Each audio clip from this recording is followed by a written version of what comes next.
Hey, welcome to Late Night Pritchard Pub. We have no guest, and I was thinking about doing some tarot readings and prank calls and all that fun stuff, but sorry, trying to get a speck off the screen. But anyway, I posted a little bit late, so not that many people saw it, and no one hit me up about either. So what we're going to do tonight is Andy and I are just going to talk. There's a possibility I might do some of the life teas with Katie that I have. I have a whole list of them in my notes that I plan to record and post. So we might do some of those live tonight and then edit and post them in the tea episode or playlist. But for now, this is my husband, Andy, obviously, as you all know. I mean, AC, whatever his name. How's it going, babe? How are you? I'm doing good. Been spending the week promoting the comic campaign, working on a book cover, and planning a video, as well as trying to find time to get the third episode of Spirit Animals published. Awesome. So, why can I not hear you in here? I have it so that there's no echo. And, you should be able to if you really crank it. But our mic is sensitive as it is. Like, they can hear his TV right now. It's Is this turning up sensitivity for them too? No. Okay. Because I just like to be able to hear you. Actually, hard to hear you when we don't have a guest or like this, because then with our earphones on, it's hard to hear you. As far as I know, you can just keep turning that up right there until we can hear it, and our mic is set at the lowest sensitivity possible, and it's still like picking up the entire room. So yeah, that's what you get for having like a real mic. But I also suspect that there's some sort of glitch going on where it's just stuck picking up the whole room. But yeah, either way. So you were on James Craig's episode today, and how did that go? I haven't really talked to you. Oh, since. The Craig episode, the Craig show went good. He was dying at Dark Souls, and like dying in the game or dying laughing. A little bit of everything. Dying crying too, and dying on the inside and out. It's just what happens when you play Dark Souls. But I've never played it. He was playing, and his guests were shilling and talking about Dark Souls. He happened to have one guest who I'm drawing the blank on the name now, but the guest actually was like helping him through the game and stuff. He's like, "Oh no, you got to go to this town and talk to this merchant." Was it his first time playing, or Craig? Yeah, I think he had a little experience, but like wasn't like a master at the game. Yeah, I've never even I can't talk. Holy shit tonight. I have not even watched someone play that game. I'm going to turn Booba's show down. Mm-hmm. So I'm gonna play an ad quick. You should talk to them about your book a little bit. Well, that's the ad I was gonna play, but yeah, I can just talk. Go for it. Just play it. Okay. Well, check out this ad for my graphic novel that I mentioned.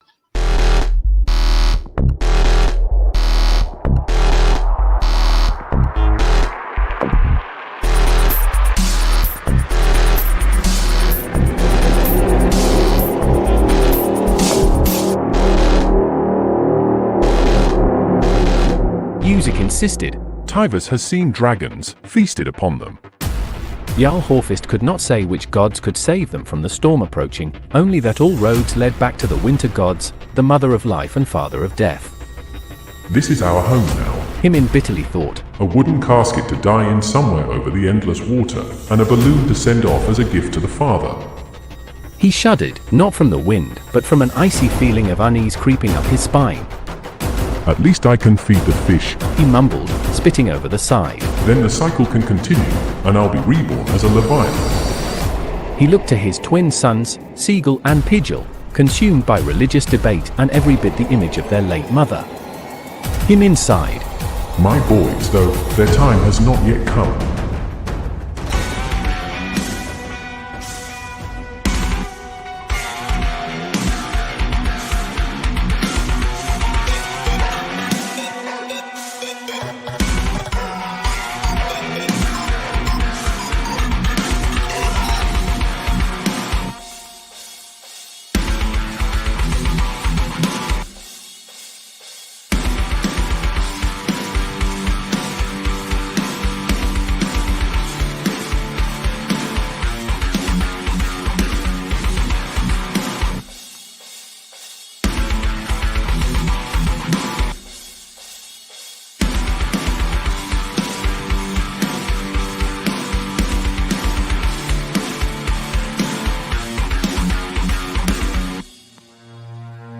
How's it going, everybody? This is AC Pritchard, thanking you personally for making it this far into the video. I just wanted to say that I look forward to watching this project grow over time and giving you the best product that I can possibly give for being so generous in your possible support. So, thank you for your consideration and have a nice day. Let's see where the road takes us. Cheers.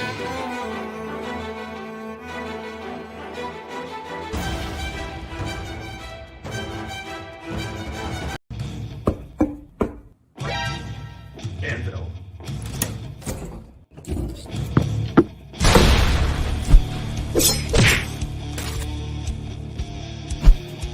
Perfect. Nice. Nice. Nice.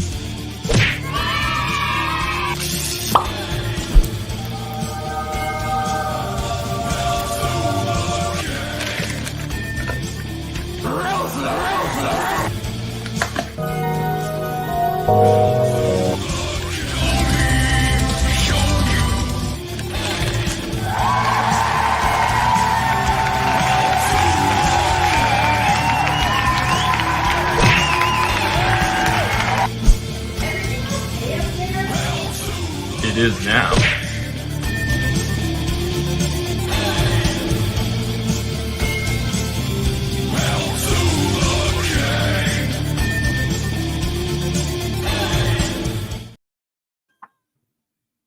All right. So that's a pretty sick magazine. If you have not got a copy yet, get all of them. Go to anvilmagazine.com, obviously.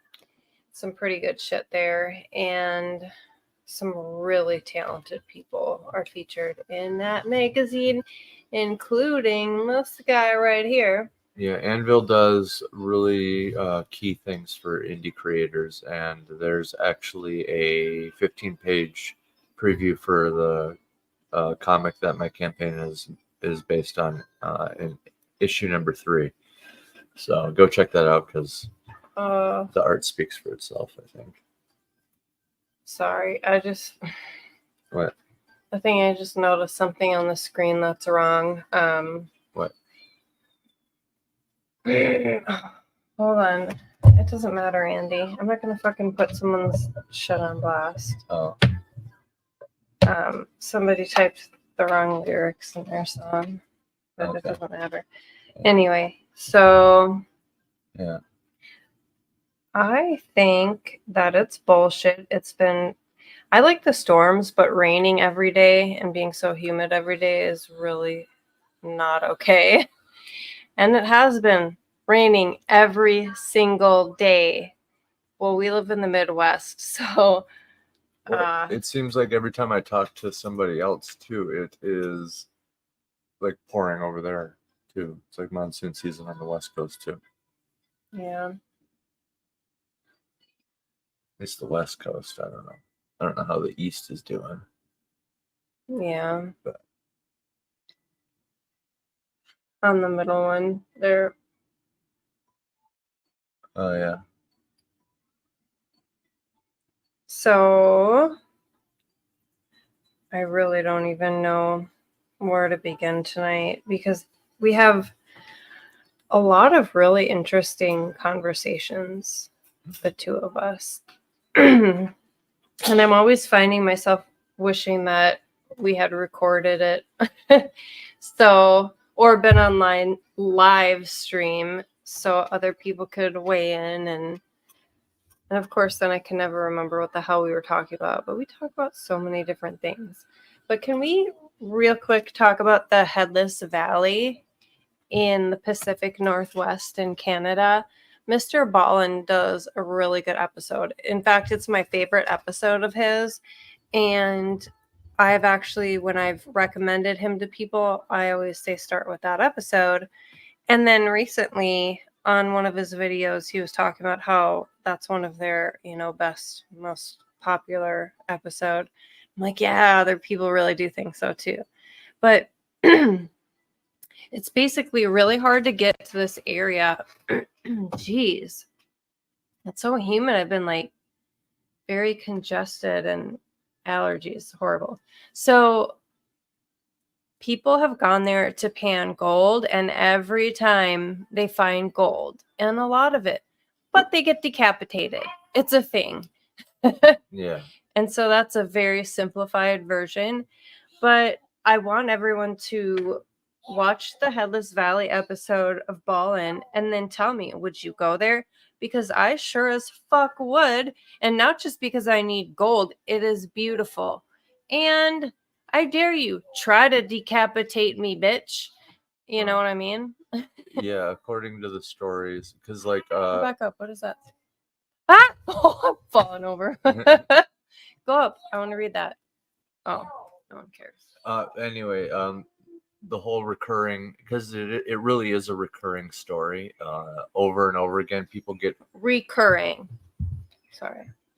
over and over again, people get allured to the valley through the prospect of like gold, is what it always is. And I mean, in modern times, since this place is like relatively untouched, the same idea stands where like maybe it's not gold, but like just valuable untapped land. It would be like the modern take on it if the curse continues, so to speak.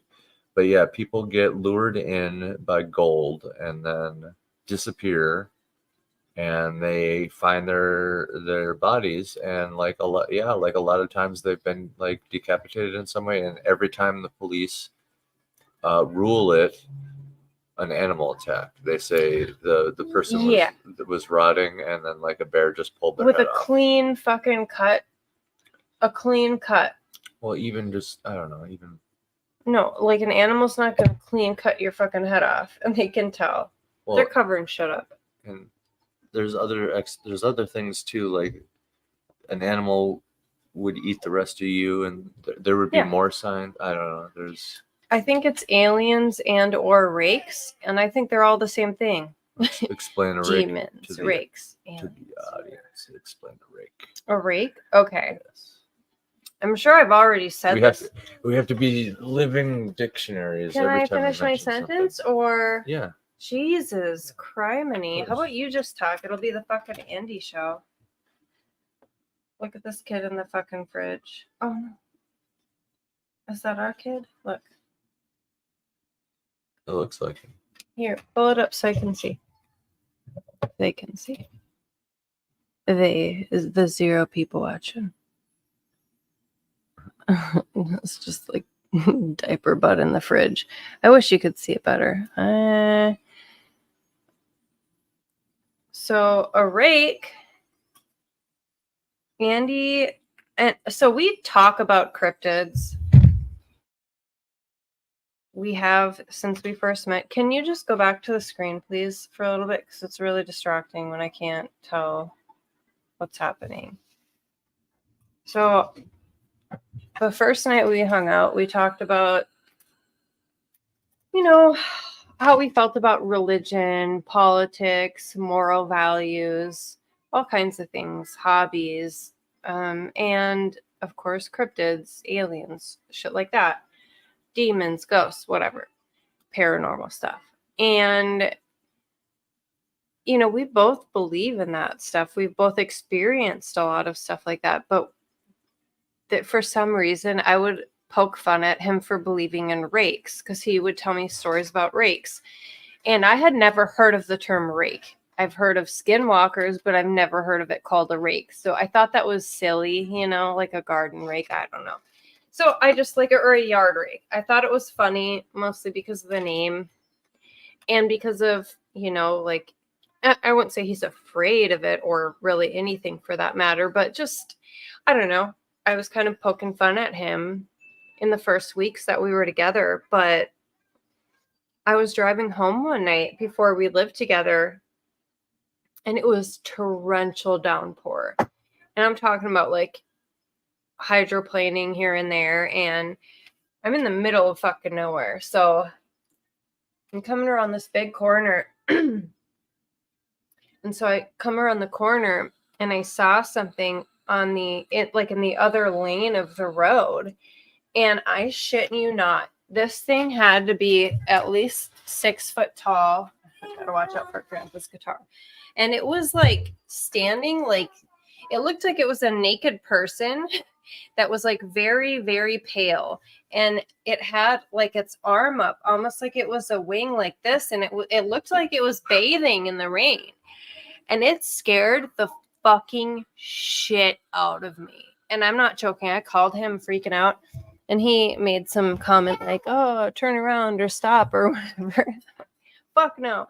I was terrified. And I think that was the universe saying like, oh, you're going to make fun of him for believing in it? Well, bitch, now you're going to see one and you're going to be alone. And I was, I don't know, like a week later, I was like, oh, my fucking dash cam. And I didn't think about it. I have a dash cam, or I don't anymore. It broke, or stopped working.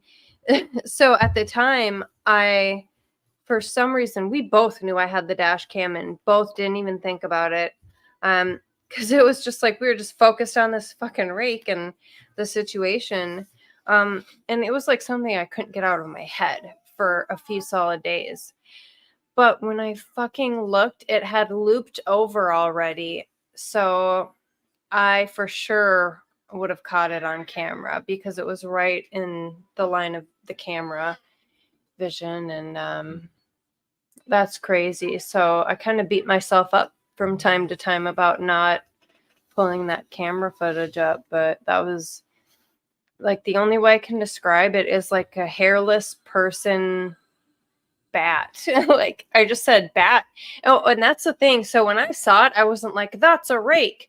It almost looked like a fucking vampire or something, So when I called him and described it to him, he wanted all the details. He was the one who like put it together that it was a rake too. So I'm like, that's just crazy, that I'm making fun of him for no reason about it, especially because it's not like I didn't believe him. Yeah, it's crazy stuff. Yeah. Some of the footage we've seen too on YouTube, like, holy shit. You can tell a lot of the times where it's like, that's not a shadow person. You can see the person's shadow. You can see that's a hoodie, or you can, and you pick apart like, nah, that's a mask. But sometimes you're like, I can't explain what that is. And there's no way that they can, fake this. They're like those drawers all flying open at the same time, and like silverware flying this way and that way. And, like that shadow person. So like the ghost of Carmel, Maine, like that's real shadow. Like shadow people, apparitions for sure. There's some that you can't explain.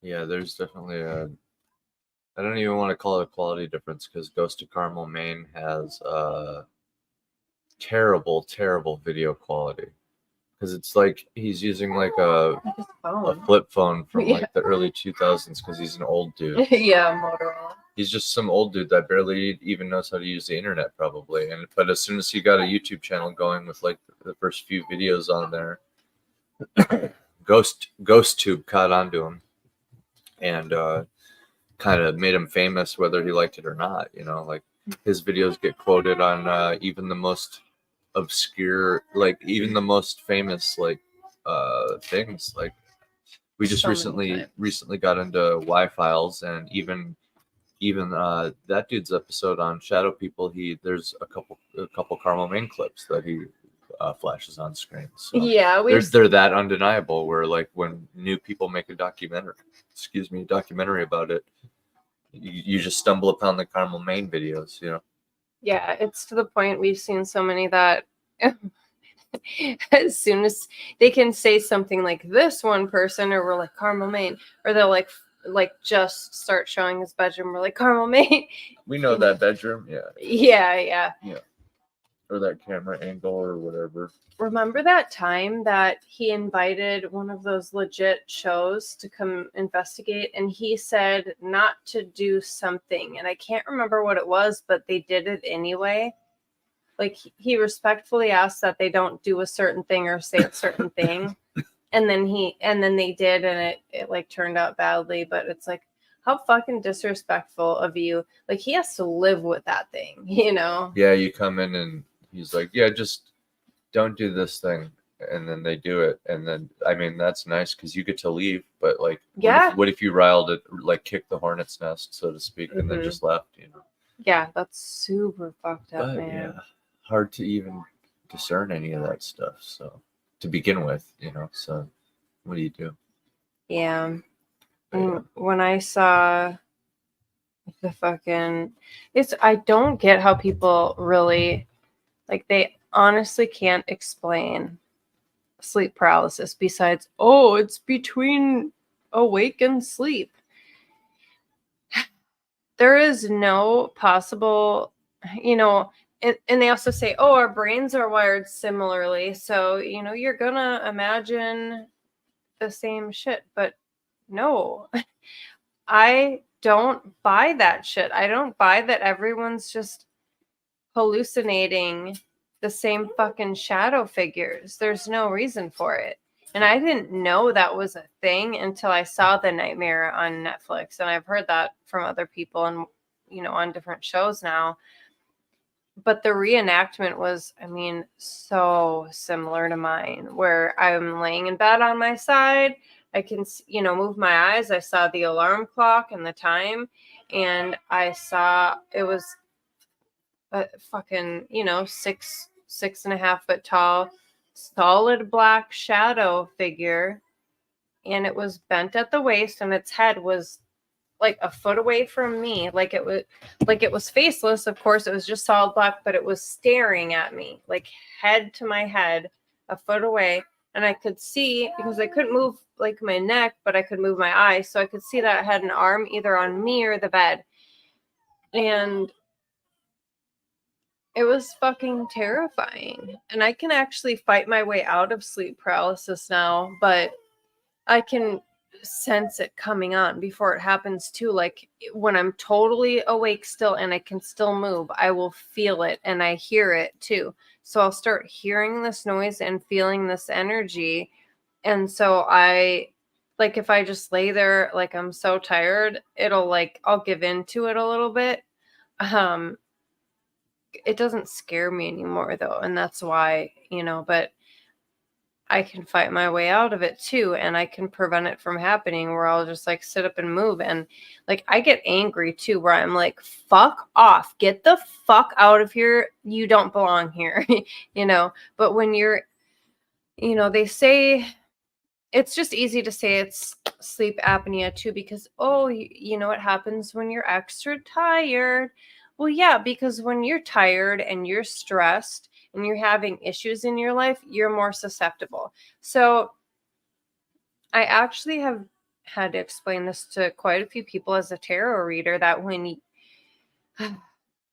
know, they want to know how to get rid of a shadow figure in their house, or like something attached to them, and then they treat themselves like shit constantly. And I say, okay, well, think about this. That is a low vibration being. So when you are at a low vibration, whether it's from exhaustion or fear, you know, anything that brings your vibration to a low vibration, it's going to feed off you. That's the energy it wants. It matches up, right? So when you're at a high vibration and you're happy and you're secure and you're confident and you're in your power, that is it. What does it want with you? Like, your high vibration, it's low, you know what I mean? It doesn't match up. And so a lot of people say that anger is a low vibration, but it can be, but it's definitely not sometimes, because there's, passion is definitely a high vibration. I mean, I'm sure that could be low too, depending, but when you think of anger in a passionate way, that's not low vibration. So when people are afraid to get angry at these things and mad, but if you're confident in your anger, like, no, this is my house, get out now, they think that they're going to get challenged or things are going to get worse, and that has never been my experience. Now, I'm sure there's entities that where that does happen, even if you are through and through really confident in your anger and you're not afraid.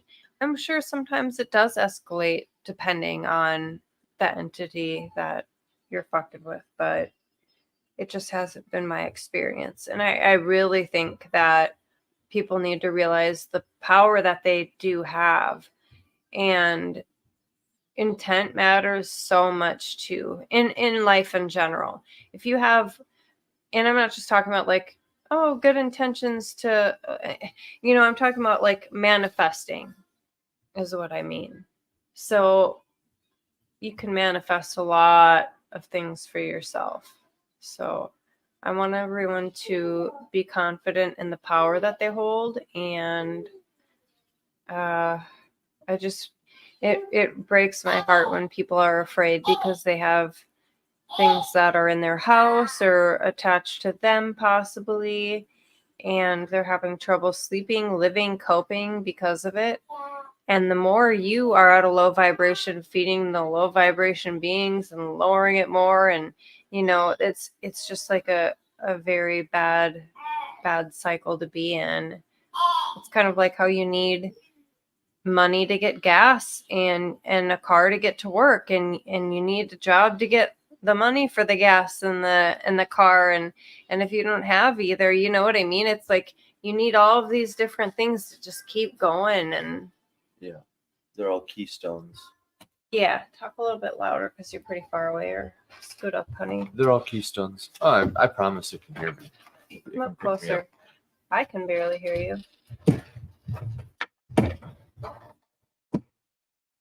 What do you think, babe? I just said they're all keystones. But you got to stop doing that, because that's getting ridiculous. I wonder if they can hear that. I don't really pick up too much on the recordings when I'm editing them. That's good.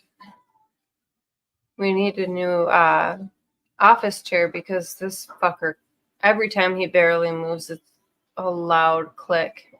It's really annoying. It's comfortable, but I'm willing to just completely throw it away and destroy it, even just because of how much it annoys her with the clicking. Cannabis is medicine, says his shirt. Yeah, I found this in my clothes. I don't ever remember buying it, so I'm assuming you acquired it at some point. Yeah, I bought that for you, babe. Yeah, thank you. At the dispensary. Came in handy today for the Crake stream. The Crake stream was good. Were there a bunch of stoners? Did anyone say anything? Oh about no, it? I'm pretty sure maybe one other stoner noticed, but like, yeah, nobody said anything. No, they didn't care. But we got to talk about like passive storytelling and video games and comics a little bit. Got to talk about Vikings. It was cool. The other guest that was like instructing him that I mentioned earlier also has like a lot of Viking stuff in his story, but he decided to pay homage to Vikings by basically everything about his magic system on that particular world or story. Because I got the impression that the dude makes several stories, but like the particular magic system on that one followed like a lot of the specifics with like Viking mythology, meaning like how I lifted my story from direct inspiration from stuff like the Kensington runestone and like the design of the Viking longship and like the hierarchy and stuff. I got to a little bit, but there was a lot of people there. It was like a hangout, Mm-hmm. But he went more into it like, I'll put an authentic Viking rune on a picture of you that I painted, but he'll take an authentic Viking rune, make it unique enough for his world, but it's still clearly that same rune, and he'll take the idea of that and make that the core, like everything. He'll take everything about that rune and make it the core idea of like that character's superpower or whatever, like, and their personality. So like if this rune means like perseverance or something, then like everything about this character's identity, he was explaining it, and I see what he's doing there. He made like Norse history and mythology and beliefs, even the beliefs, all completely ingrained into the world itself. Whereas I was doing the opposite, where I was like, I dedicated the story to a real story. And it was like, instead of the magic system, I made like the plot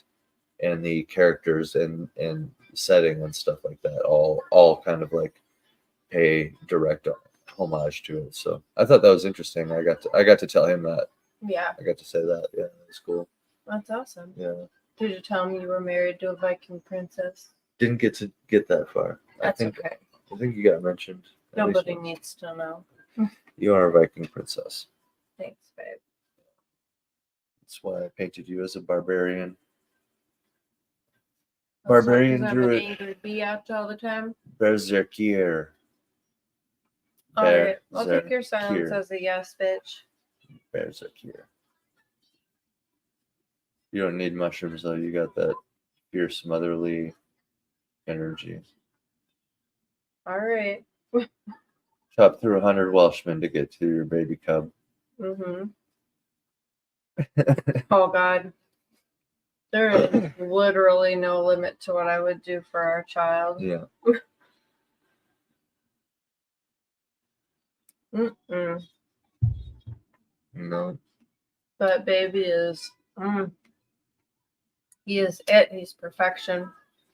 But yeah, to those listening, we have a viewer that snuck in here.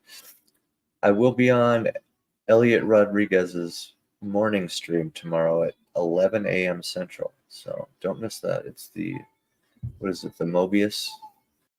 I always think the Mobius stream. Who's in here, by the way? Show yourself. Identify. Oh, yo. What up, RJ William? Hi, RJ. How's it going? Hail. Thanks for stopping in. You want a reading, brother? Want a card reading? Yeah, I'll let you know the specific channel here as soon as I pick it up. I gotta search Elliot right now. So wait, yeah, do I know RJ William? I'm trying to think. the Ominous, OMINUS, the Ominous show, and his YouTube is at Elliot Rodriguez Art. So our viewer, babe. Yeah. Is he on X? Perhaps, he says. Well, I'm just trying to figure out if we follow each other. I'm assuming so. Or like know of each other. He's a night owl like us, unless another side of the globe. But should we let's pull a card for him just for fun. All right, I'll go get them. Yes, he says he's on X. Well, drop your handle in there, and if we don't follow you, we will make sure to do that. And yeah, essentially, we got to dive pretty deep into each other's stories too on James Craig's stream earlier, love. Which is fun. I really gotta say that here, I'll be right back. You talk. Oh. Yeah, we got I to. got a seat in my chair. I gotta go use. Oh, okay. It was interesting seeing everybody kind of talk about their own worlds. You know, we had that dude I mentioned. He seemed more like a sci-fi guy, and then talking about his stuff. You know, got him on Vikings, but he also did seem a little bit more concerned with helping Craig with the Dark Souls stream, which is cool. Oh, I'll pull that. Everybody go follow RJ Williams. He's a based dude.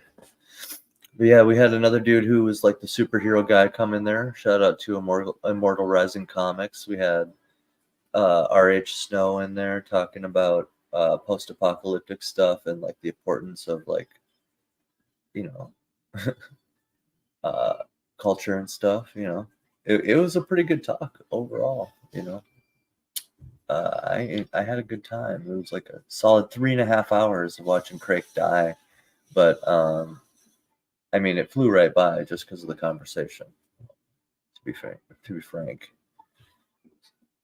Yes, those will be tarot cards, sir. And sci-fi is the shit. I'm gonna dabble in some sci-fi. I'm pretty sure. I'm currently building a world with one Christian Magrum and Joseph Battaglia, author of Dawn Edge. We are piecing together some sort of Warhammer-esque like Treasure Planet type thing. So I'm excited for that. As long as there's power armor and swashbuckling, I'll be happy. Throw some mechs in there, even better. He says he's a sci-fi guy. Yes, they are tarot cards, and what I was going to tell Andy is I don't ever feel comfortable pulling cards with someone without their consent or like permission. So if you want me to, I will gladly do that, but I'm not just going to do it because he's telling me to. Sorry. Some people, well, they're uncomfortable with it. Yeah. And like I have Christians that I read for, and, you know, they consider it like fine or, you know, a sign from God or whatever, but some people find it very occult. And watch my fingers, please. Sure. So yeah, if you want me to, for sure, I will. Tonight was all about essentially doing readings for cheap and prank phone calls, just stuff to make some money because I have to. So we just moved right across the border, and we have to change the title in our car. So we just bought a car and moved at the same time. So we have to change the title into another state, and the registration is expired, and I got pulled over and got a ticket, and it is quite expensive. It's almost $400 to change the title to this state. And so basically I have to do that or they're going to revoke my license, which is insane. Oh yeah, RJ, I get you. That is a case in point right there. My wife knows what's up, especially in her own craft. I'm over here like, this is fun. Hey, yeah, just pull the guy card. Let's go. And then she's like, hold on now. I have some experience here. Some people are like hesitant. So I'm like, that's just hilarious because I don't know. In music and writing. And other stuff I've dabbled in, it's, I don't know. If somebody's like, sing them a song. I guess if somebody told me, would just be like, hey Andy, go ahead and just sing this person a little ditty, you know, it would be a little different. But it's also, you know, I like to connect with people, so it's like, you know, if you had reached out and like I would gladly do it for free. It's not like about the money. I would just like, I asked for inboxes, so I would have said, okay, what sign are you? I like to just know that, or like get even the slightest feel for a person, because it's a lot easier to connect to people's energy. And you know, I've been doing it a long time, and it's, I could still do it, you know. mm-hmm. I've read for plenty of people that were drunk. It's really, really hard to do that. And I don't mean hard as in I can't do it. I mean, it's really draining for some reason to do people that are inebriated. And then you have to explain a million times and then they don't remember it half the time. But there's a lot of tarot clients that are just, I've had to cut people off because I'm like, okay, you keep coming to me with the same exact issue and you're not listening. Yeah. It's clearly saying these are the things that would benefit you to reach your goals or get out of this situation, things like that. And you're not listening and you're coming back and you're mad, And there's also people where it drives me crazy where someone will get a reading and I do the reading and they're like, so does it mean this thing I want it to mean? No. Oh, so it means this thing I want it to mean. I'm like, no matter how many times you say that, it's not going to mean that. And they like almost get hostile because they're not getting their way. Tarot can be fun, but it really blows my mind. Hold on, what? Tell them about the apartment reading for like Quinn and Chris and stuff. What about reading for them? Niles and Quinn and stuff. Because you mentioned drunk people. Yeah. Well, We read at our old apartment. I read for some people that were drunk. He wanted me to tell you for whatever reason, but I don't even know why I mean, yeah, they were drunk. One of them, it blew his mind, and I don't know. I don't want to really get into it too much because like I have a confidentiality thing, so I don't want to be giving away people's readings or, details like that. So I'll just leave it at that. But it's different, unless someone gives me permission to say or talk about their reading or their situation. I consider it kind of like a therapist almost, where I don't talk about people's readings. I can talk to you, or like there's certain things like no one's ever going to know who I'm talking about. So for this one example about how tarot still blows my mind after over a decade of reading, like the cards will say something and it's the cards base meaning, the intuitive interpretation, and also like the symbolism and art. That's why it's really important to have a deck where you connect with the art. I prefer, if it's not an object or animal, I prefer cards that have all skin colors. So it's very inclusive because people are different, I read for anyone. And so it doesn't make sense to have like the Rider-Waite deck where everyone's super white and Catholic. What? It helps with symbolism and stuff too, just to have as much variety as possible. Yeah, and it's more specific that way. And so that said, it's different components. There's people that do, it's like a cold reader, like mediums. Oh, a JJ name. This, and they say really broad things, and it's called cold reading, But there's people that do cold readings with tarot. In fact, I have more do it than not.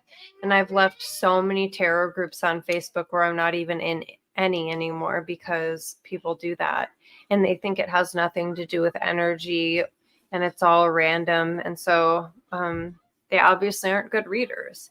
Yeah. So anyway, I've had a few instances where it's like based on the cards and my intuition, I want to say this thing, but it sounds ridiculous or just too wild that like I want to say this to a person, but wow, if I'm wrong, but I do it anyway.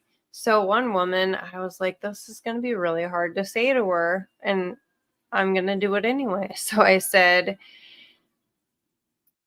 you're either like, and it was a general reading for her, either current or near future. So like what's going on in her life right now. And I was like, you're about to get an unexpected large inheritance, or you're going to win the lottery, which is like, really, that's like the odds of that are so ridiculously low.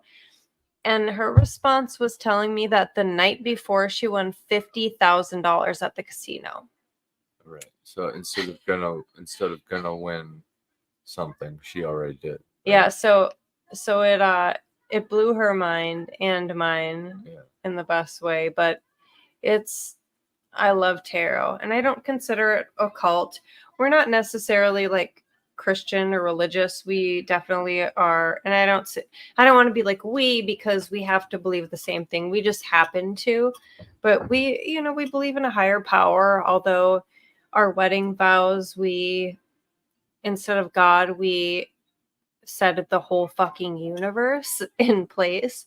And that's just because we know, Andy and I know, that we all come from the same source, and we're morally sound, and we try to be good people in our... Hence the marriage to begin with, right? Like, there's just, you could go on, but yeah. Yeah, we also did a blood oath. That was our first wedding to the universe, we did a blood oath together, that was fun. Yeah, it was amazing. And all the traditional stuff too. Even I think I got down on one knee too. No, you did not. I thought I did when I brought you to the spot in the woods. Okay. In the woods? It wasn't in the woods at Robinson Park. Yeah, that's a little woods. It's a wooded area. I don't see. It's funny because he's said this several times where he thinks he got down on one knee, but he did not. When he asked me to marry him, he did not get down on one knee. And I really, really like that. And I respect that, because I would not want someone to do that, because it just makes me feel like weird, because you're not less than me. Why are you on the ground? I don't like that at all. And so I think I would have felt uncomfortable if he did get down on one knee. I don't know why. No, I'm thinking about it now. Okay, when you got my ring soldered together and came back, I think you maybe did. I think you did, but I think it was more of like, oh, now I'm doing some it. sort of Pritchard Mandela effect going on there. No, because you brought it to me at work, and I think you got down on one knee and gave it to me, kind of like as a cute little, there's your. I don't know, but no, you were standing and you looked me in the eyes and you were holding my hands and you asked me to marry you. Like, we were making eye contact, and it was beautiful and it was perfect. And I would never want someone to propose to me, well, anyone else in the first place, but yeah. I would never have wanted you to be on one knee, because it feels so, and this is just my opinion, it feels really like degrading for the man. And like, I'm trying to think if people love it, that's fine. If it's like, the whole, I don't know. That's just my opinion and how I feel about it. And of course I get it where it's like, I would do anything for you. Like, I mean, I basically worship the ground my husband walks on. That's how I feel about him. But there's something about that stuff that we'd do anything for each other. But yeah, I don't know. Something rubs me the wrong way about that one knee thing. The historical significance is what I'm like thinking about here. Why get down on one knee and everything? Like, what's the one knee and everything? My thoughts go immediately to like a king's court. You kneel before a king, or like somebody who's greater than. So then it's like in line with what you were saying about like, it makes you feel like your husband feels like less than. But at the same time, there's this whole thing like, they're supposed to be presenting you with something like a ring, which is a symbolic stand-in for like their heart or their soul, or like everything about them, their bones and their blood and everything. Mm-hmm. So like, it's like you're presenting it, but you're doing it in a humble way. So it's like it's like saying, with humility, I present to you everything about me. You know what I mean? Mm-hmm. What's going on here? So RJ says, I think getting down on a knee is rooted in chivalry, which is rooted in Christianity. Yeah. Jesus washing his disciples' feet, for example, doesn't mean Jesus isn't king, just a servant leader. And yeah, I have actually heard about that before. More with the symbolism, yeah. Foot washing. And Yeah. humility, like, so that's like, Yeah. yeah, kind of in line with what I was saying about just humbling yourself, I guess. But like, Yeah. you're humbling yourself by bringing yourself to a lower position before somebody. Again, like with Jesus washing the feet, which totally makes sense. Yeah. Yeah. I like the whole Like, I'm not knocking it for other people, by the way. yeah, Like I said, like everyone has their, it would have made me feel uncomfortable. I still would have said yes. I would have been excited, all of those things. But just, I thought it was perfect how he stood, and I don't think he even thought about getting down on one knee, to be honest. Well, I mean, I can't really speak for you, but I know you didn't. You were holding onto my hands, and you were looking me in the eye when you asked, and it was just perfect. Mm-hmm.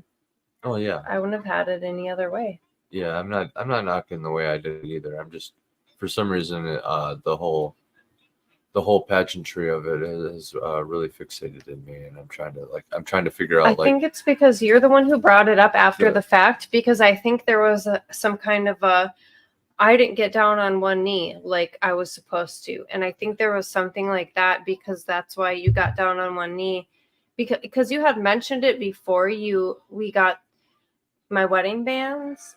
And then when you picked it up from the jeweler after they got soldered together, well, that was when we first got them, right before our legal wedding, you had mentioned that you were going to get down on one knee before that. I'm pretty sure. Yeah. So you had brought it up. So I think it's because you like kind of fixated on it a little bit, because I honestly think there was a like, shit, I forgot to get down on one knee when I was proposing. But you hadn't done it before, at least that I know of. And so. Yeah, either way, we were like very traditional in ways, but then like our own way in a lot of other ways too. So yeah, that was cool. Like we have the vial with our blood mixed with 2 different kinds of salt mixed together as well. Salt because you can't tell the difference between the granules. So once it's mixed, you can't really unmix it. How do you unmix like a million different grains of salt? You know. So yeah, I actually really love this. It can't be unmixed. Yeah, and salt, of course, is like a sterilizing. Cleansing, preserving. That's the biggest thing. You preserve things in salt, right? So like it's preserved forever, it's mixed forever. There you go. And we both stamped our blood on a piece of paper, and it happens to look like a phoenix, which is really cool. Yeah, phoenix. Yeah. Yeah. Resurrecting bird. And fire. That's on our altar with our first son's ashes and his father's ashes, one of my bird's ashes, and different like the paw print clay things. Not the first son's father's ashes. That would be me. It's my father's ashes. She don't have no baby daddy's ashes. But not that I'd be against it. But yeah. No, yeah, we already decided it would be hard for me to have a baby floating out there that I didn't know about. But like if we found out Andy had a baby or something, like that's our kid. Like, okay, they might have a mom, obviously, but we're married and we're a family. So any of our kids, they're our kids and they're our family and stuff like that. But yeah, we're not weirdos like that. So, I'm thinking more about this one knee stuff. Olin and Olin's grandfather's ashes. Yes, the grandsire. Mm-hmm. This one knee business that we were talking about here. I would just keep. I'm just took an arrow to the knee. Yes. Okay. So the terminology to that. There's a couple different origins I've heard to the term arrow to the knee. She just derailed me by saying that. First, I will say the symbolism of like getting down to one knee, like you're humbling yourself, as I said earlier, but it's like by choice, right? Because like a person can force another person down, right, to their knee, but that doesn't mean the same thing. They're being forced to a humbling position. Kneeling down to one knee by choice is like, it has this entire connotation added to it by choice. Oh, well, the viewer count on StreamYard is inaccurate. We could have like 10 for all we know. Anyway, there's this whole added thing to it of quote unquote by choice, right? Like being willing. And, you know, as you can discern from like our whole breakdown of like the salt and mixing the salt and stuff, there's all kinds of stuff that can go into that too. Just like I'm kneeling down by choice in a humbling position, and presenting to you this stand-in for like everything about me so it's a presentation, which inherently itself is performative, but that's kind of the whole point. Like the performance adds to the whole thing. Like I'm doing this for you, and it's also willing. Because performing oftentimes is willing. Even you got married for you too. Exactly, it's willing. Yeah, she said I got married for me too. In case you couldn't hear. But yeah, even a lot of times performing is a willing act, even if you have like an indentured person forced, quote unquote, to do it. I mean, they still have to. They can just not do it, right? Anything is a force act if you put it under that context. But yeah, performing, you have to very much do everything with intent. Like think about dancing. You know, you'll lose balance if you don't stay focused and, you know, keep your balance. There's a lot of like intent that goes along with it, which just adds even more to it. To be frank, the entire act of marriage. I mean, I don't know why more people don't get behind it. Like, there's so much symbolism, and maybe that's like our friend RJ from earlier with the tarot cards, and like many people honestly with tarot cards. And I can get it. I'm about as neutral as you'll get, but like I was raised very Christian and lived among a family that like taught at the local church. They taught all the kids. You know, it was like husband and wife combo. They you know, before the service they'd have like an hour of teaching. I lived with those guys. Shout outs to the Laternos. That was cool. So I do have this kind of like background of through that lens. So needless to say, I understand the tarot cards, but I think a lot of people view marriage in that same way because there's all the symbolism that goes along with it.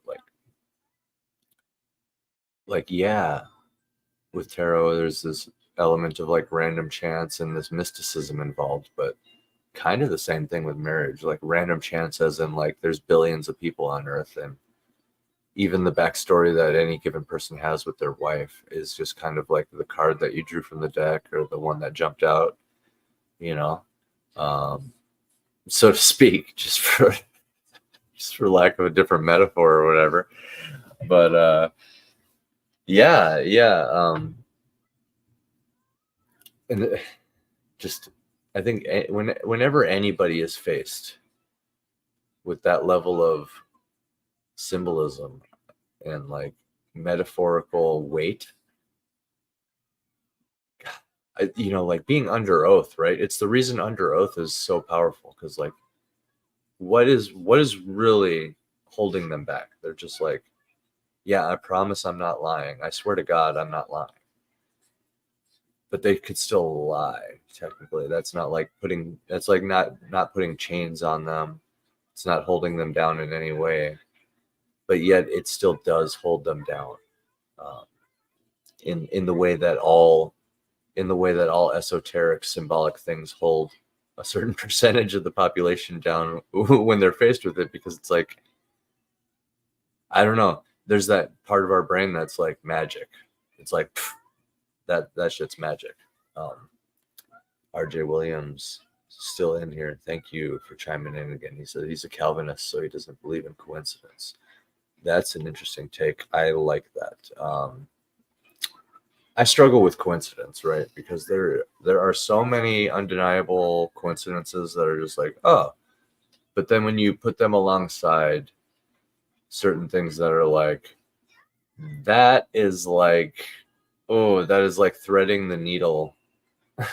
You know what I mean? Like, what happened there? You know, like, I often talk about how I met my wife, and it's as crazy as a circumstance as it is. It's not even the craziest one I've heard or that has even happened to me. I want to say, without even being able to remember them, but it is a pretty crazy one that I thankful for every day. She sat down at my blackjack table when I was a blackjack dealer. Now, granted, this is days before the pandemic kicked in and everybody lost their jobs, right? I had 2 jobs at the time. One of them was blackjack dealer. I never stayed late because they have a fancy little early out list that, you know, you can hire too many people on purpose, and then you just implement an early out list. And what ends up happening is nobody wants to work. So, you know, the people who can spare it essentially go home early. And oftentimes many of the people who can't really spare it still go home early because they're just like, it's a slog. You don't want to work. So it kind of becomes a vicious cycle for some of the struggling people. But for the people who are struggling but still motivated, they can take advantage of it by really just being like, oh, I'll stay. I'm the new guy, but I'll stay, which is cool. I actually overall approve of the early out list because it does reward those who want to work, right? And for those who just need some hours, whatever. So anyway, it was the only day I ever stayed late. And at that, by late, I mean my full shift. And towards the end of my shift, she sat down at my table, and she wasn't really a card player. She was more of a slots player, right? So I'm guessing she was on slots for most of the night. And, you know, it was like approaching 8 in the morning. So she never really stayed that late either. It was towards the end of my shift. Like, my shift was ending, right? And the non-card player sits down at my table. We start talking about music. We hit it off, whatever. It's just one of those interesting conversations. And I get tapped off to go home. And I'm just like, oh, dang. So I walk away. And I'm like, huh. It was like lightning striking me moment where I'm just like, I got to do this. And I just turn around and I ask her to add me on Facebook. And then I go home, and we actually started talking about a month later, full well into after the pandemic had like started and stuff, and the lockdown, I should say, and like that was my last day of work at the casino. And the only day I stayed late, and the only day I was really there till my full shift, and the only day she stayed at a casino that late, and the only day that she sat down to play cards in like years. It was 5 years since I played. Yeah. So, I mean, yeah, that's a bunch of coincidence, but at the same time, that's not for somebody who turns out to be my wife. And to clarify, I always had this, like, for some reason, after I got out of music, I had this undying need to go be a blackjack dealer. I don't know why. It's like I had this interest in playing cards on the side. And by cards, I mean like Magic the Gathering. So I'm like playing with my friends all the time, and just decided to do it for a living. It just seems smart. It's very well paying and could fund my music career going forward. But what ended up happening is the music career just fell on the back burner. And I just fell in love with the idea of being a blackjack dealer. And I was like, I don't know why, but I feel like I need to be one, and I need to be one at this casino. And after a while, it just felt like I was waiting.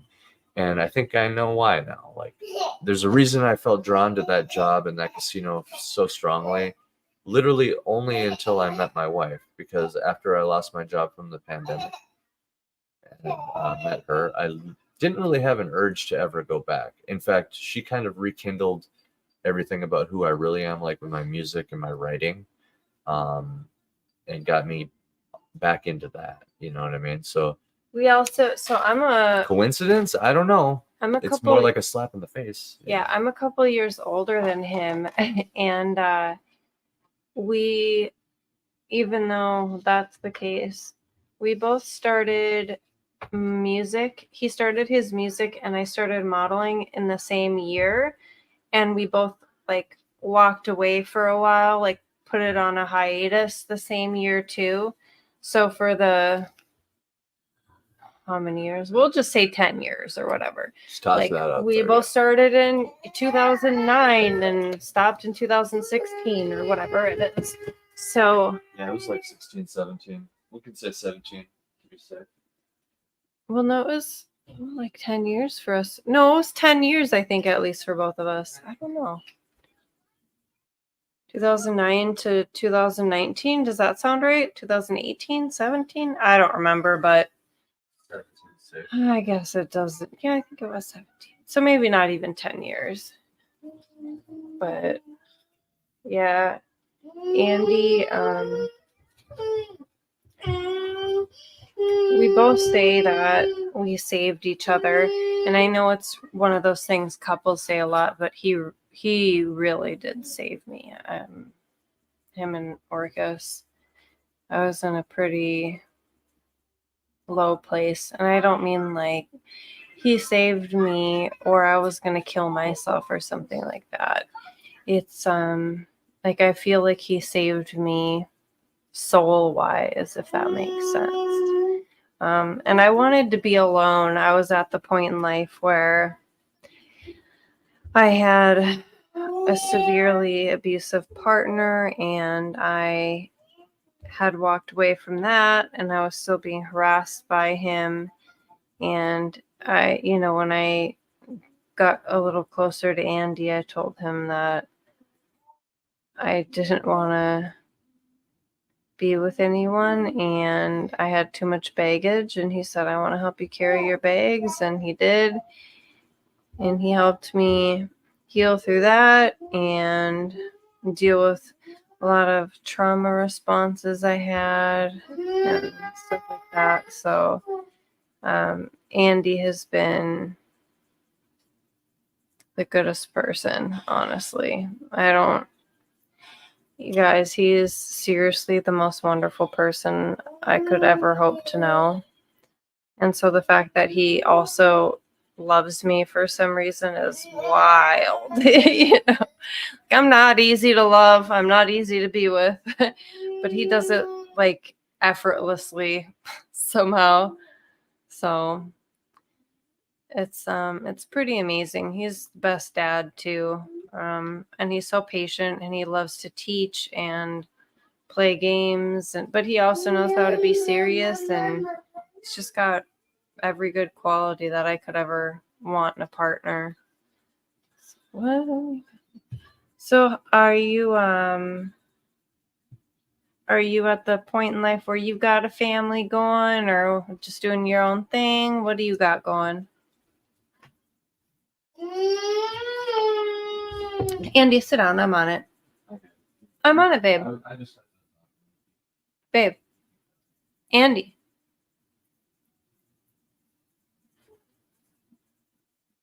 Please, because I want to find that one. I want to find a specific show for our son here. Because that one he really loves. So.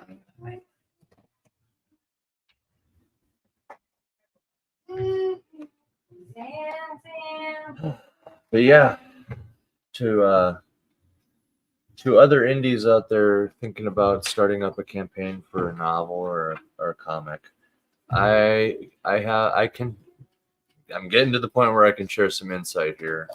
And I will say, you better be prepared to grind. And I don't mean like in the obvious, like, when you first hear about the idea and you're thinking about doing it, the amount of grinding that you anticipate, all day, every day. No, I mean, that's still not going to be enough. I mean, you gotta like summon some sort of deeper inner part of yourself that just like wants it so bad that it'll make it happen, and go find the means to do it. At least that's kind of where I'm at, because holy crap, it's like getting this to people is just like a learning experience. Like, I don't feel like a writer. I feel more like a lawyer, or like some sort of like corporation. You know what I mean? Like like Walmart or something. It's pretty ridiculous, actually, but that's part of it, man. You gotta be able to sell yourself. So going into it, I would say prepare yourself in every way. I'm talking like a press kit. Like, that was one thing that has set me aside so far, is on my more formal interviews, I'm able to send a press kit ahead of time. That's something I picked up from my band days. Now, it sounds ridiculous and a little bit overkill at first, especially when you look at like some of the contents of a press kit, which is kind of reiterating and rehashing the same point. I swear like 3 or 4 things that go into a press kit are just like different ways of saying the same thing, which is just like what you or the product is. Like, you could just type your bio, like you could type up your bio in like 3 different ways, and that would fill like a few of the roles needed for a press kit. But that's what separates a good press kit from a bad one, is you understand that some of these things blur the lines and fill the same roles, but you have to look at the broader picture at what it's actually doing and what the purpose of the press kit is, which is to walk this other entity that you're with. Like, let's say you're on the Carson Daly show, or like the Tonight Show or something. Mel Gibson will have sent them a press kit ahead of time, outlining his new movie, who he is. Hey, I'm Mel Gibson. Here's some things you should know about me. Here's some notable things I've done.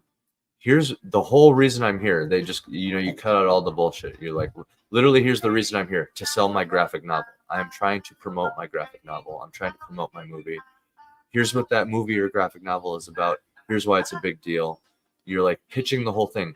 It's a combination of like appearing on the Tonight Show. It's a combination of that, but also like Shark Tank.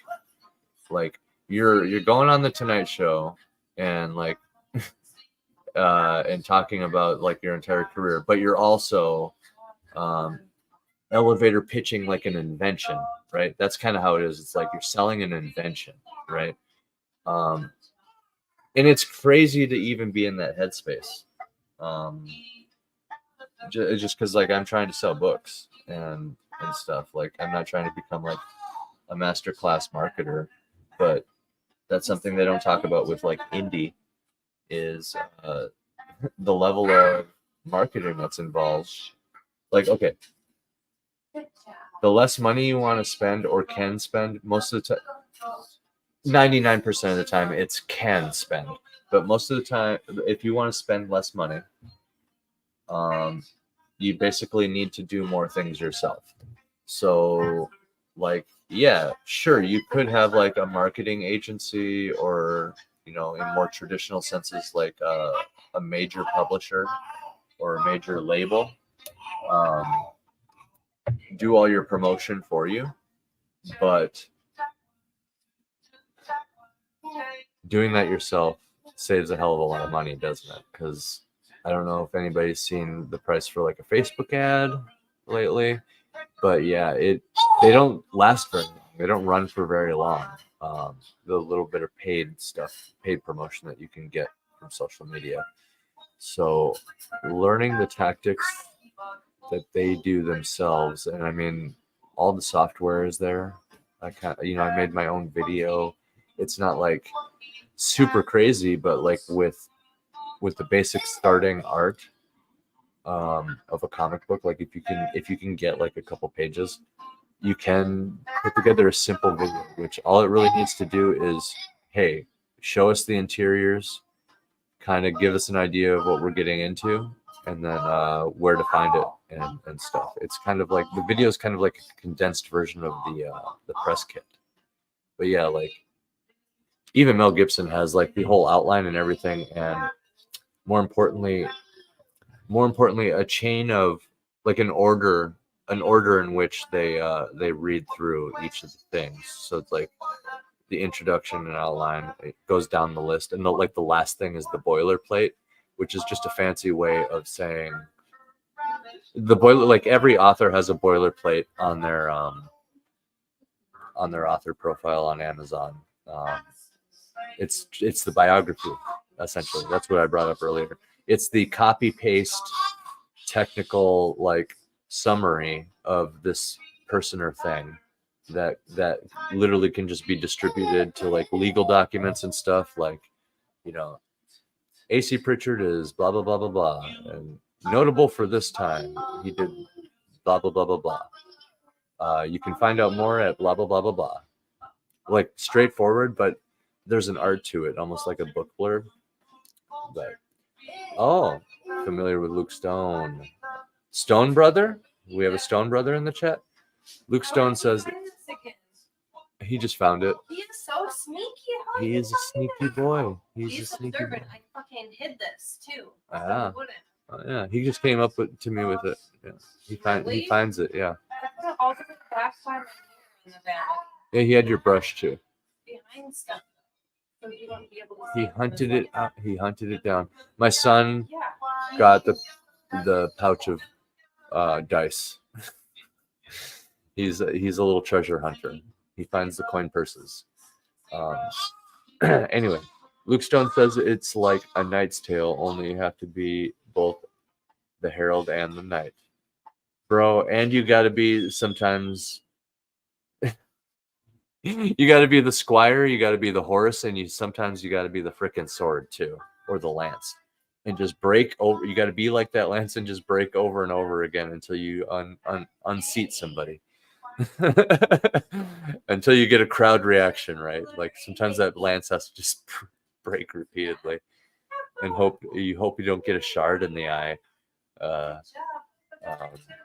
Yeah, RJ also says he made his own trailer. Not anything nuts, but it's a good hook. Bro, the criticism I got back from my trailer, what I realized is people are looking for a tight 90 seconds. You get a tight 90 seconds. That feels short to me, dude. Personally, that feels short to me. I'm used to making songs, you know, like as a musician. So like a 3-minute song flat feels short to me. So when you got a tight 90 seconds, it's like, man, is that even enough time? Are people gonna blink and they miss it? No, it's like most people aren't like me.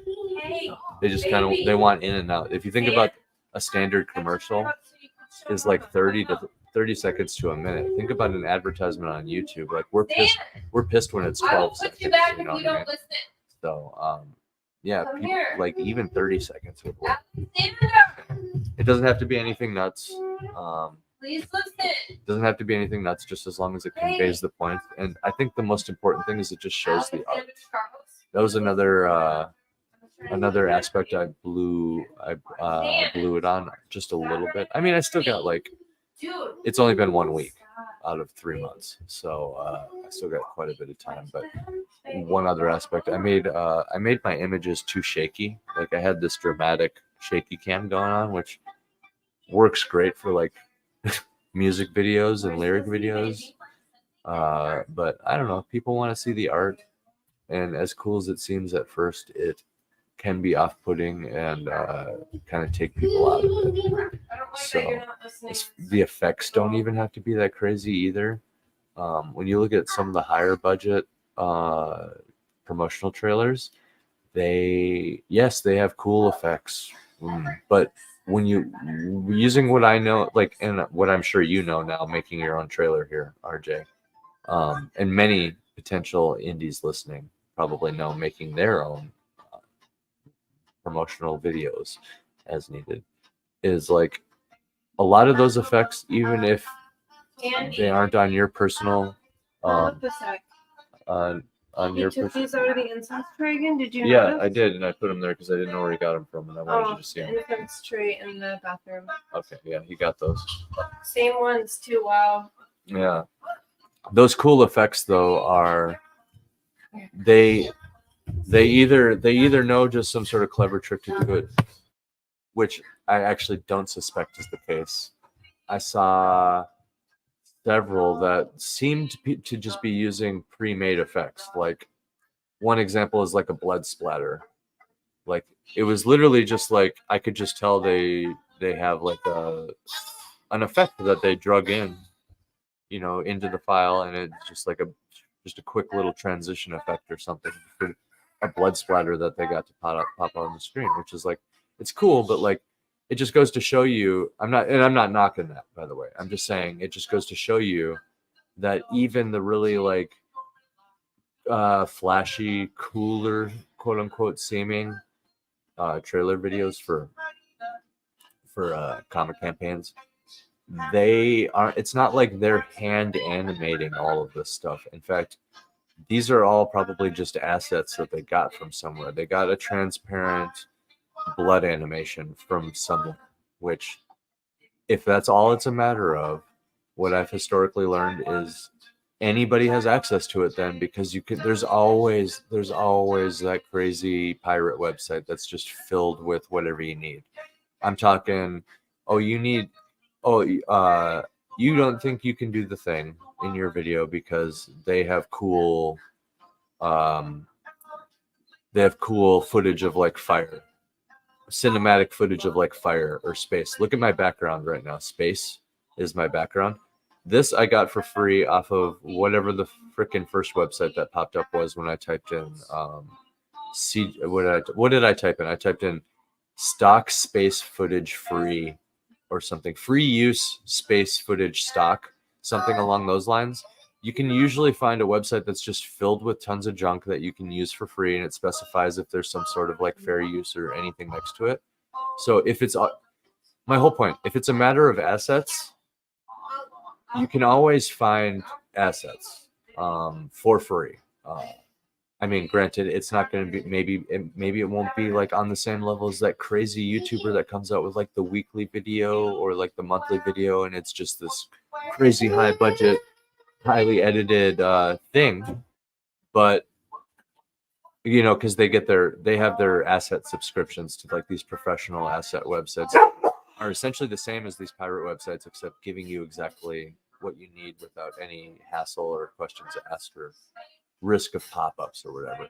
My point is the assets are there for anybody, and the only thing that sets it aside is, much like anything else when dealing with this, the professionals, quote unquote, who are paying for these services are just getting it.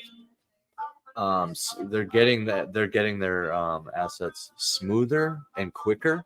You know what I mean? It's like the YouTuber with the subscription can just be like, I need CGI space or whatever. They go right to their subscription website, and there's a whole data bank of it. It's all there, no questions asked, clean download, no worries, moving on with my life. But if let's say it wasn't as easy to find CGI space background or just stock video that I was describing, let's say it's something more niche, right? Something pretty niche. I still could just dig around until I find it. It's just a less painful process when you pay for it. And that's kind of the universal consensus. Like when I use my free Photoshop style software, that's a genius idea, RH or RJ. Making yours less than 60 so it can be a short. That's probably the money. That's probably the money zone. Doing like a cool 55 seconds, 59 seconds, just under that short, because then you can put it literally anywhere, right? A minute and a half, like I was describing earlier, is good for the reasons I all listed, but it is still limited to like YouTube only or direct upload to X or Facebook or whatever. Man, you got me thinking. I should probably do it just a tight. I should probably just do a tight 59. You should let me know if you're still listening, if you've seen some success with that, and if it would be worth it.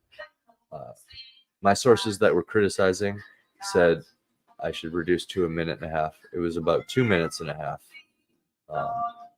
That was my plan. But like now you got me thinking a tight 59 is probably the way.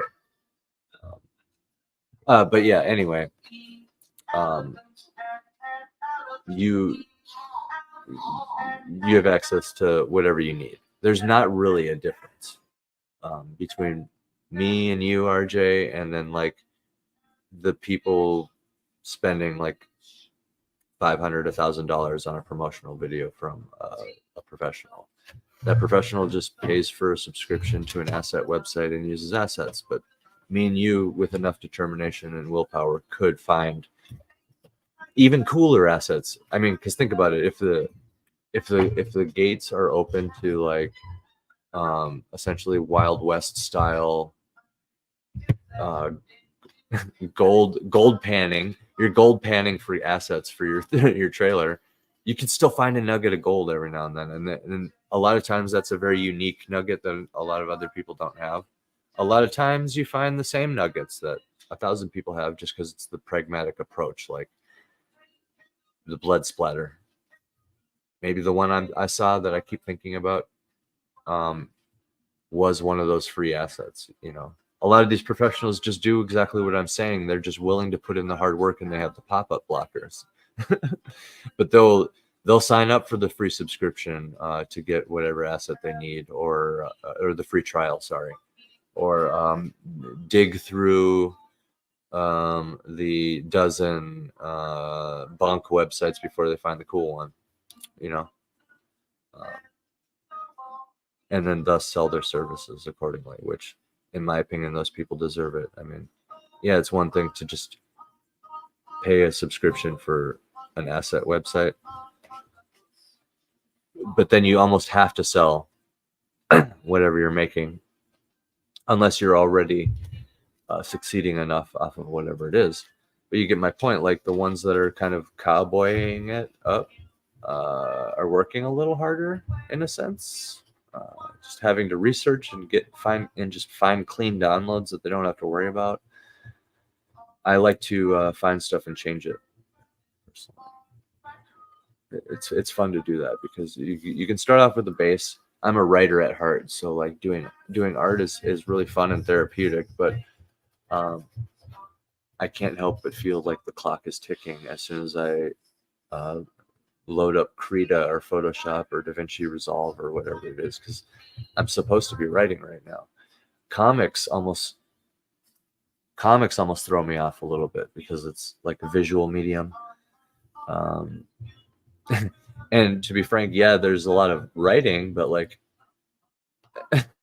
in visual mediums, you just read a script and then from there it's like you're waiting a lot. Like I can see why a lot of the fat cats in Hollywood absolutely love making movies. If it's just a lot of like daydreaming, script writing, and managing, I can see why a lot of businessmen get into movie making. If it's just a lot of managing, investing, and marketing, like we've been talking about most of this time, it suddenly all makes sense. But that's not me either. But it kind of gets. I can kind of get away with it because there is writing involved in storytelling. I mean, not that there isn't in art, and of course there is, or like video, but that's not where that's not where my fire is. Just love writing, man. Yeah, he says he posted his in the middle of the night. It only got 100 views. I should repost it. I should go to bed soon. I got another shift on the boo-boo bus, the ambulance. Oh, hey, thank you for everything you do with the ambulance work. Yeah, that's awesome. And- You're a hero, And, literally. Yeah. No, quite literally. Yeah. Yeah, thanks for your service. Underrated, Yes, sir. Yeah. underpaid. Stuff like that, posting in the middle of the night definitely affects it. 100 views is pretty all right. Shorts are different though. Shorts, it's like you can't rate it under the same metric as any other video. You really can't, because all the social media platforms are propping up their version of shorts to try to compete with TikTok. So yeah, just do what you got to do. It's just really smart that you have it as a short, because you can keep re-uploading it as a story on TikTok, as I mentioned, or like Facebook, Instagram. It's still direct uploadable on things like X, and it can still be like a standard video for your Fund My Comic campaign or whatever campaign. Just smart. I think I'm gonna do that. I don't know why I wasn't thinking about it, but yeah, if you got to go to bed, bro, thanks for stopping. Yeah, we'll probably end it here, but it was really nice talking to you. We appreciate you hanging out with us, and take it easy. Yeah. Don't be a stranger. Thank you. And you said you wanted to wrap it? Yeah, we're good to end it here. All right. We had a nice little hour and a half where we just hung out, Oh, yeah. spur of the moment. For anyone listening, go to fundmycomic.com/ASOS. This is Do it. my SOS letter to you to go to ain't be ASOS. regretting it. Yes. Sorry. Oh, God. Back at today. Thanks for listening. Cheers. Love you all. Be safe. Love ya.